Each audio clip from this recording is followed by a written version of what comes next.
Hello students, तुम्हा सर्वांचे रवी classes या यूट्यूब चॅनलमध्ये सहर्ष स्वागत आहे. आय होप तुम्ही सर्व उत्तमच असाल. आज आपण गणित भाग 1, 10वीचा गणित भाग 1 मधला निश्चयक आणि निश्चयक पद्धती म्हणजेच क्रेमरची पद्धती बघणार आहोत आणि त्यानंतर 1.3 बघणार आहोत. मी आशा करते की मी जे काही तुम्हाला एक्सप्लेन करणार आहे ते तुमच्यापर्यंत पोहोचेल. ओके, चला मग सुरुवात करूया. पहिला पॉइंट आहे निश्चयक. आता निश्चयक म्हणजे काय? पहिला आहे निश्चयक.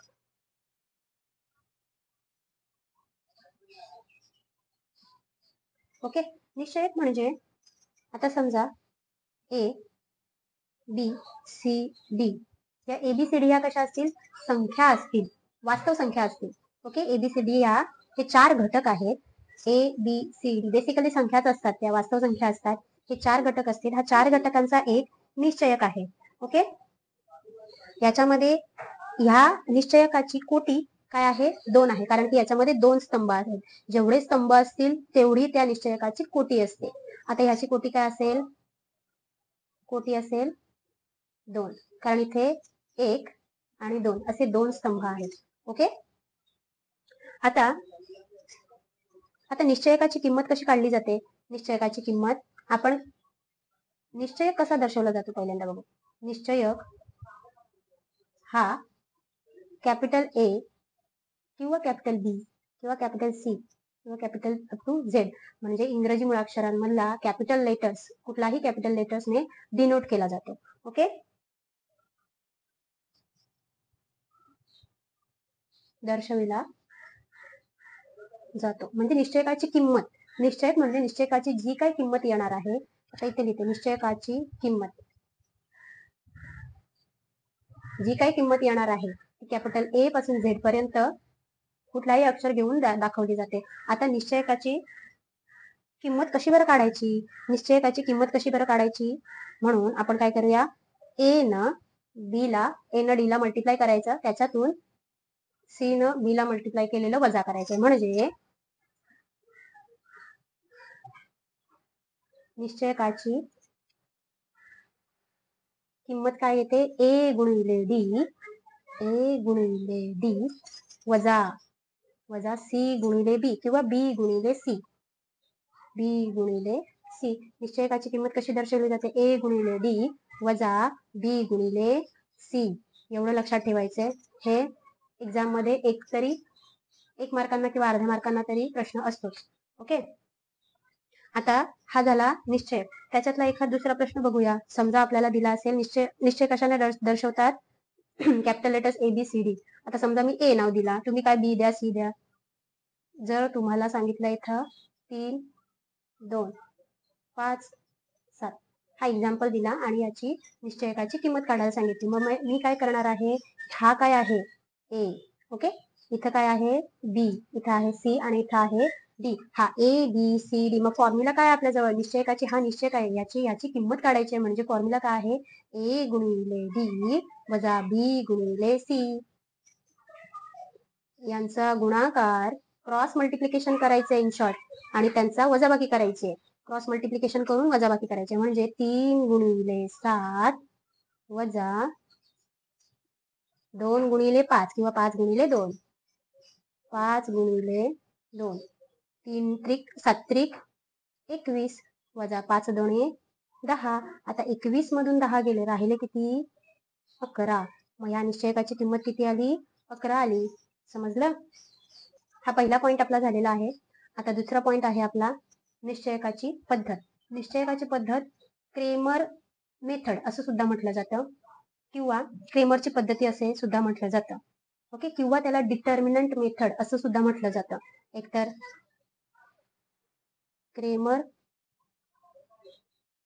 पद्धत किंवा निश्चयक पद्धत किंवा डिटर्मिनंट मेथड किंवा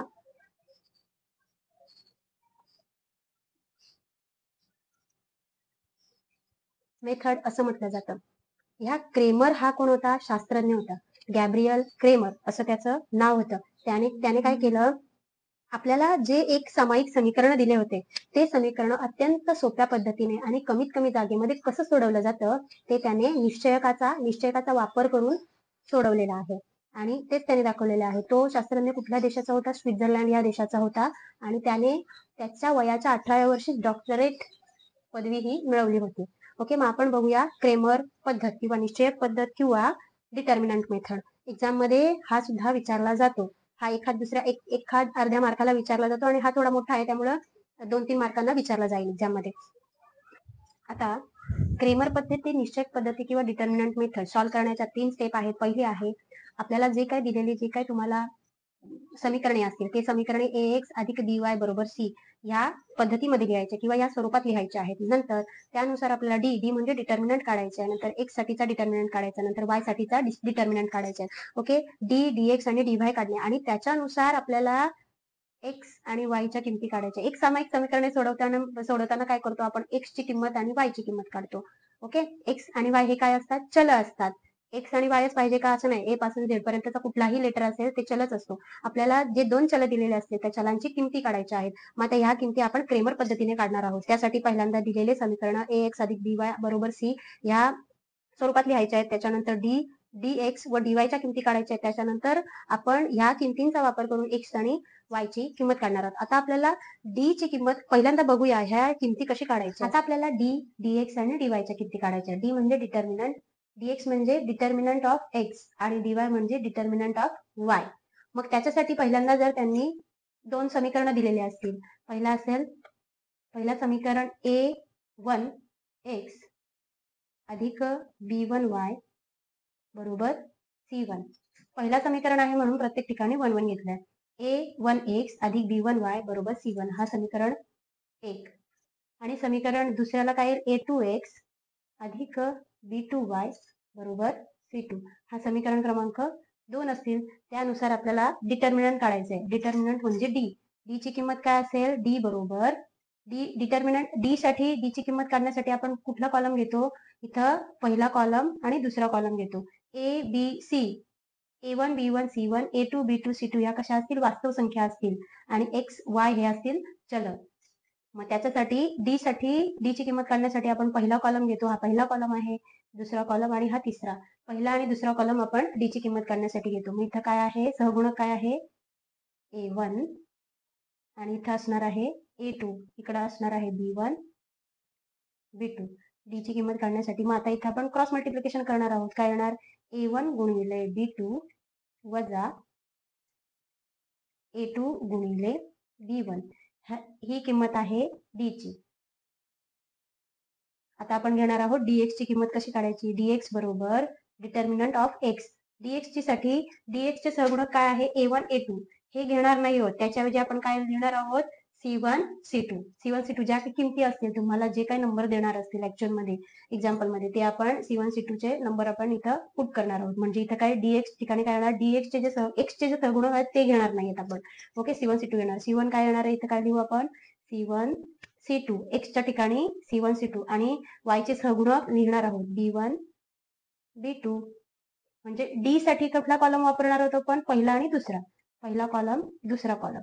एक्स साठी dx ची किंमत काढण्यासाठी आपण कुठला कॉलम पहिल्यांदा लिहिणार आहोत? तिसरा कॉलम पहिल्यांदा लिहिणार आहोत म्हणजे 3 आणि दुसरा कॉलम 32.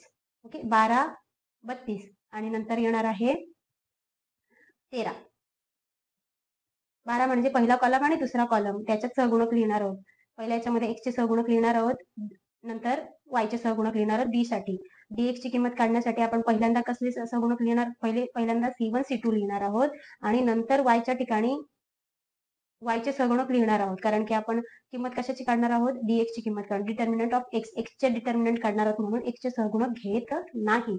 आता आपण यांचा तिरकस गुणाकार dx काय येणार? dx बरोबर c1 गुणिले b2 वजा c2 गुणिले b1 हे झालं dx ची किंमत. आता येणार आहे dy ची किंमत. dy बरोबर आता इथं dy काढायचे म्हणजे y चे सहगुणक घेणार आहोत का? नाही. मग y च्या सहगुणकांच्या ऐवजी त्यांच्या जागी काय लिहिणार आहोत? c1 आणि c2 म्हणजे इथं काय पहिला कॉलम लिहिणार आहोत आणि तिसरा कॉलम लिहिणार आहोत म्हणून इथं 13 लिहितो. पहिला कॉलम काय आहे? पहिला कॉलम मधले सहगुणक काय आहेत? a1 A2 दुसऱ्या कॉलमचे सहगुणक लिहिणार नाहीयेत कारण की तिथं y आहे. वायचे सहगुणक लिहित नाहीत आपण. वायचा डिटर्मिनंट काढणार आहोत म्हणून वायचे सहगुणक घेणार नाहीयेत. आता हे आपण C1 आणि C2. मग इथं काय येणार यांची dy ची किंमत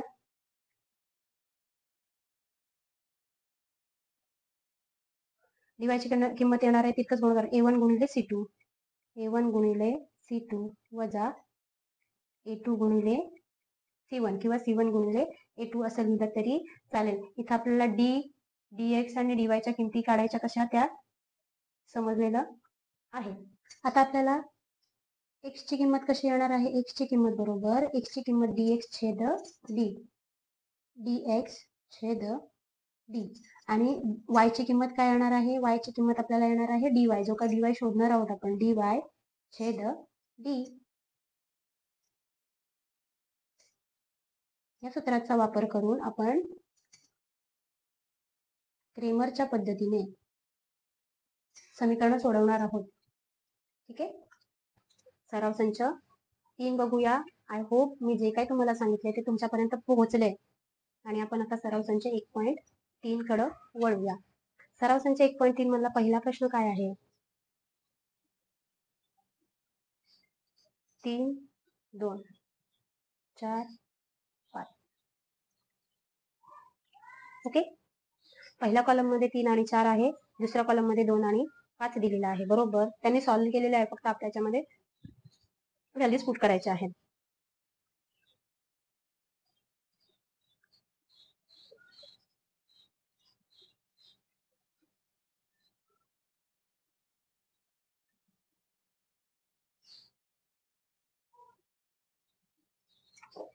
आता काय येणार आहे?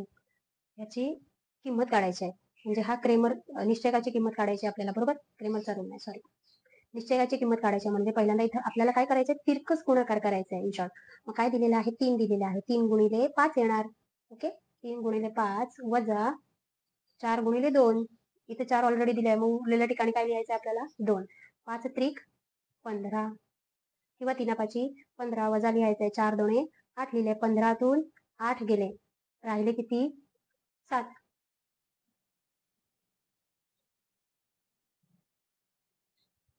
ओके. 15तून 8 गेले, राहिले 7. आता नेक्स्ट आहे निश्चयकाच्या क्वेश्चन नंबर 2 मधला पहिला काय आहे? निश्चयकाच्या किमती काढायला सांगितलेल्या आहेत. -1, 7, 2 आणि 4. ओके. आता निश्चयकाच्या किमती काढण्यासाठी आपण नेहमी काय करतो? क्रॉस मल्टिप्लिकेशन करतो किंवा तिरकस गुणाकार करतो. म्हणजे याचं काय येणार? -1 गुणिले 4. मग इथं काय लिहिलं? -1 गुणिले 4 वजा 7 गुणिले 2 किंवा 2 गुणिले 7. 7 गुणिले 2.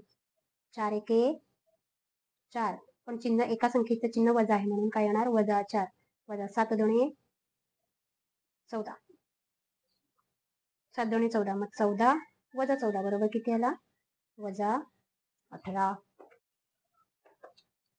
क्वेश्चन नंबर 2 काय आहे? 5 वजा 7. 3 आणि 0. ओके. आता इथं तिरकस गुणाकार करायचा आहे आपल्याला. काय येणार? 5 गुणिले 0 वजा 3 गुणिले वजा 7. 5 0 0 वजा 7 त्रिक 21. पण एक चिन्ह वजा आहे म्हणून -21 येणार. वजा गुणिले वजा बरोबर अधिक. वजा कॅन्सल होऊन राहील काय? अधिक 21 प्लस 21. हा तुमचा उत्तर येतोय. ओके. नेक्स्ट आहे 7/3 5/3 आणि 3/2 1/2.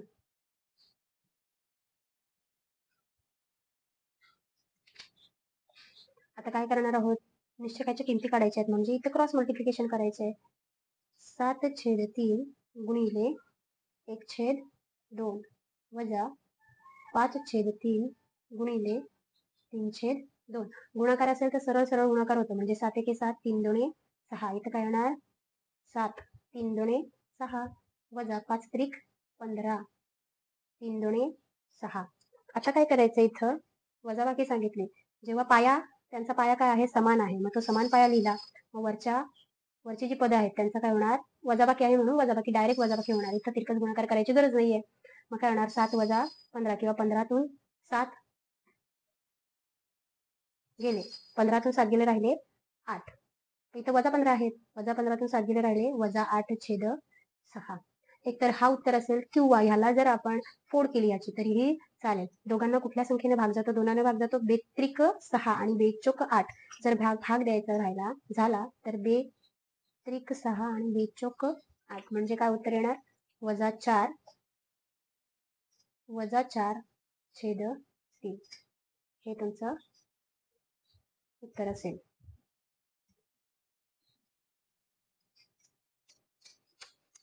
व्हिडिओ खूप मोठी होईल कारण प्रश्न क्रमांक 2 जरा मोठा आहे, त्यामुळे तुर्तास आपण इथंच थांबूया. आय होप मी जे काही तुम्हाला एक्सप्लेन केलंय ते तुमच्यापर्यंत पोहोचलंय, आणि पोहोचलं असेल तर नक्की कमेंट करा. भेटूया पुढच्या व्हिडिओमध्ये. तोपर्यंत अभ्यास करत राहा आणि नवीन नवीन गोष्टी शिकत राहा. बाय.